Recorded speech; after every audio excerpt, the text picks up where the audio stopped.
So I'm talking about living off the grid, which means turning to those places. And I entitled Save the Trees, the talk Save the Trees, because I live in Bragg Creek, and I'm on the chamber there, and I often think I don't belong on the chamber. I'm the secretary. I thought I can go in and go out, just do my little thing for the community, and then turn my attention to what's really important, which is this community and my spiritual work and my see the thought there, separation.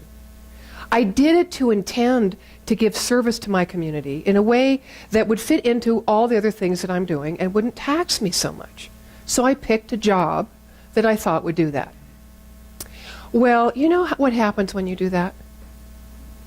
When you try to say, I'm here, and this is the only place, or this is the only little bit I want to serve, or this is the only little bit of me I want to express.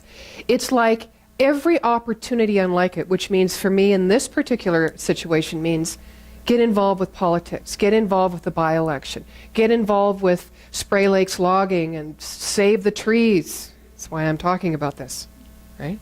Because it pulls my attention away from what I believe, wherever I believe, whatever I have faith in that says I am not enough, that there is not enough time, that there is not enough. And basically what I'm saying is my capacity is this big.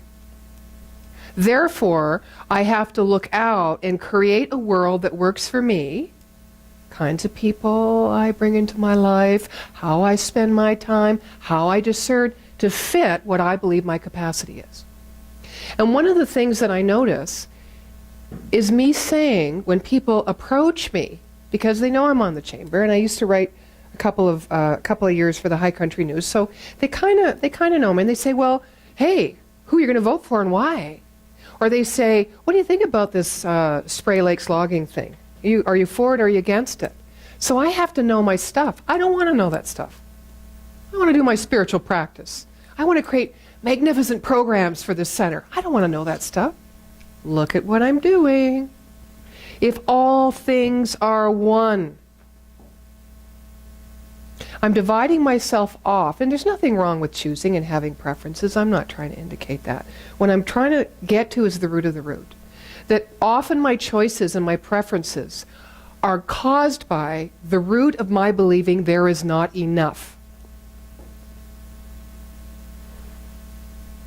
The Save the Trees. There's this big, all the residents and the business people of Bragg Creek do not want the logging people who have a government contract to cut, right? They don't really want them to cut. They say, oh, you can cut, but just don't cut here. You can cut. We know you've got to make a living, but just don't cut here. Why? Because it takes away the beautifications of the path. Why?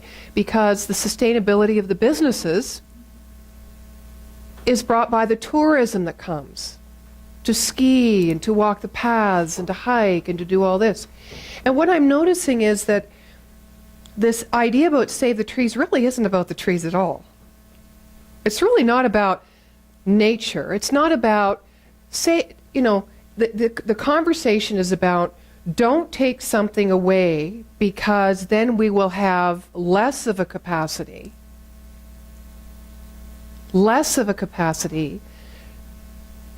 from the environmental viewpoint in which to sustain our livelihood. So you will not only be taking business away from us, you will be taking prosperity away from us, and happiness away from us, and quality of life away from us. It's not about the tree. Let's look at it. Tree, simple. Tree has everything it needs. It's a form, it's an expression of God. It grows and it falls on its own, thank you.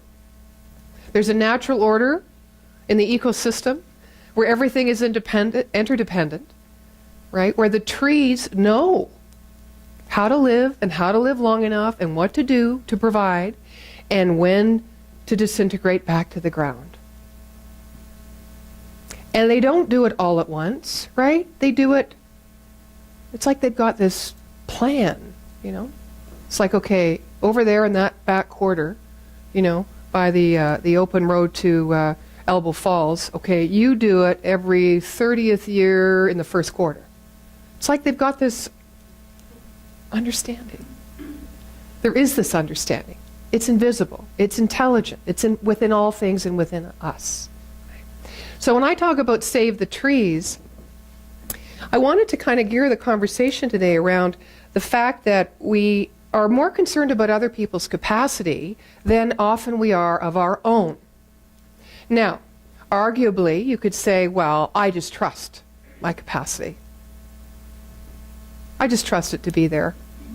I know that when life calls or I'm in a crisis, I'll rise above it. Yeah, we can know that.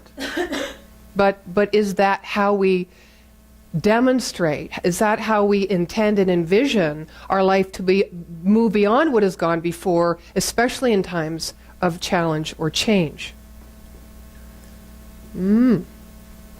So, being busy about other people or social action, I think, is more about us moving away and trying to get away from asking these deeper questions, embracing these deeper parts of ourselves, so that we can always not only feel and express the wholeness and the unity that lives within us, within this intelligence, but so we can identify it outside of us everywhere else, whether it's in a Save the Tree project, whether it's in whatever it is, or whether it's in our family member or our best friend who's ill.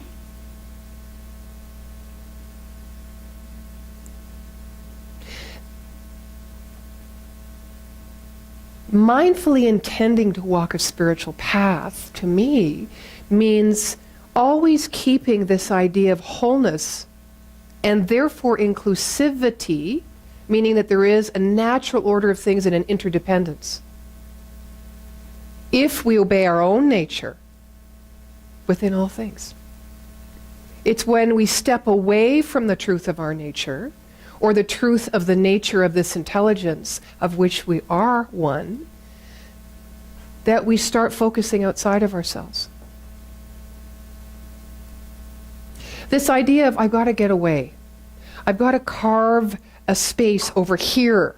I've got to take a day off over there. Right? To be able to think clearly. To be relaxed. To be relaxed. Now the good news is, we're aware that we need it. Now the good news is, we're intending something. We want to make some changes. This is good. The not so good news is, we need to take ourselves away from where we are in the present moment in any given situation in order to be able to create space for us to be clearly rooted in and comfortable within this idea of inclusivity, of that which created us and us as that which is being created. And it's a pattern, isn't it? It's a pattern. I used to have patterns like, come close to, living really well with my food, and then I go way over here. It's kind of that thing, and I think it's a human thing to kind of explore the whole spectrum. I mean, that's part of, having fun sometimes. Yeah. So saving trees for me and living off the grid is building our own capacity, just like a lot of people in Bragg Creek do that. They don't choose to live off the grid environmentally necessary to just save anything, because they know there's a natural order that knows how to look after itself. They're just being more self-reliant and opening the door to live in a more simple fashion and closer to their own nature.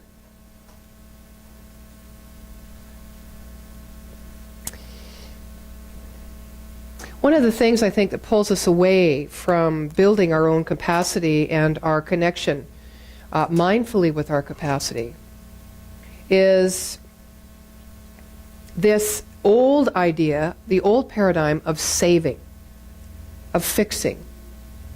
If you look inside and you're not feeling well, or you're having a down thought, or you're in a dark place, the natural way for us to think is to fix it, to get out of it, to move away from it as fast as we can. Rather than just say hello and just be observant. You know, Gerald's a fisherman, and I was thinking about Gerald when I was writing this because there's this idea on the spirit path of, you know, kind of catching and releasing. I was thinking about you. You know, don't they create hooks that easily, where you can easily release a fish? Yeah, barbless hooks, okay. Barbless hooks. May that be the image you take away from today. My mind is a barbless hook. I love it. Not what I was going toward, but I guess I was somewhere. So catching these ideas, especially from those places or parts of ourselves when we think of that we don't like, that we want to dismiss or suppress, or those feelings. Like Amy, oh gosh, Amy's so lucky, isn't she? She's creative. Amy's creative and artistic, and she knows what to do with those dark places. She knows how to go deep into those dark places and almost beautify them. She gives them energy. She shifts them into something else. She takes them out of her head and she moves them into her body, and then she moves them out. Well, that's kind of the idea of catching and releasing. You catch them, and what you do with them is you sit with them. And as you sit with them, you use the barbless hook to observe them and eventually release them. The capacity that lives within us is already, that's a built-in ability to observe, because that is our conscious subjective mind, and release. The subjective mind, which is the creative mind, is the part of us where we don't fit, that's the part we don't acknowledge very often. It's just automatic within us. It takes those conscious thoughts and it creates with them, it builds like building blocks. Holmes calls it our mental atmosphere. And before we know it, no matter how many conscious thoughts we may have directing toward one place, the subconscious is on its own path, doing its own thing. It is not, it's only subjective to our conscious thought, right? Or another's conscious thought, or race conscious thought. But we are not always aware of that place which creates. We kind of don't want to, you know, go do the deep dive. Because when we do the deep dive, we don't use the barbless hook. We use the hook that doesn't let go. And that's called judgment. So we need to learn to catch our thoughts, you know, catch all those places within us, and just step back and observe them. It takes courage, though. It takes courage to save the tree that's within us, the life that's within us. How many of you have ever read the book, Dragons Don't Live Here Anymore? Okay. I've never read it either. Yeah, so we'll just pretend I never said that. And I'm gonna pull out a story from that book. I just like the title. Isn't that title cool? Dragons don't, you know, it's like you've purged, right? Until the next one appears, it doesn't look like a dragon. Fooled, foiled again. So here's the story. A man owns this restaurant, and his friend often comes to work for him on occasion. And he notices that this man is really out of his comfort zone. You know, he's not nice to his employees, and he's pretty negative, and he puts a lot of pressure on his employees, and he's always looking kind of outside as the reason to why he's not being prosperous in the restaurant. And his sales are starting to decline, and of course the negative thought patterns are increasing, that cycle. He's taking it very personally, of course, who wouldn't? But when you take it too personally and you don't step back to catch and release, then you just continue to close your mind and close the limit of the capacity in order to move toward a possible solution. Anyway, he goes to a lawyer who's a friend of his and asks for a big loan. And he tells him this big story, and he shows him the business plan. He's going to get all these entertainers, and people are going to flock to the restaurant. It's going to be good.